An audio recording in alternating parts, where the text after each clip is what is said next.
يقول الهاج سرسى صب كاسه واحتسى وطابت النفس ويا محلاش يا طيب النفوس.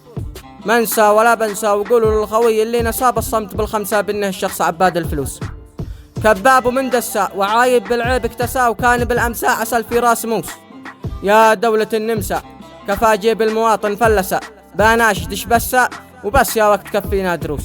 والنذل يخسى طول عمره نذل ما يتنومسا ما يفهم الدرسة وبيحلف على الباطل قاموس. واضح كما الشمساء بان النذل على الشجرة يوساء وعزة النفساء لا عز الناس وعزاز النفوس. يا الهاج ستمسى وحس احساس ما حساء ولسه الحروف لساء لشخص في الحياة منحوس. لا قسي تكسى مع الوقت ذا وتقسى لان ذا الوقت يكسى والطا مرفوعين روس. ما هزني مأسى وانا الشاعر الفارس رافع الرأس ادوس من نويته ادوس ما صابني اليأس ولي عالم الجن يحرس وعالم الإنس معاكس لي المعكوس. الصح والإكساء لهم معناه كما الشمساء يميز العمساء من ذا القوسين قوس.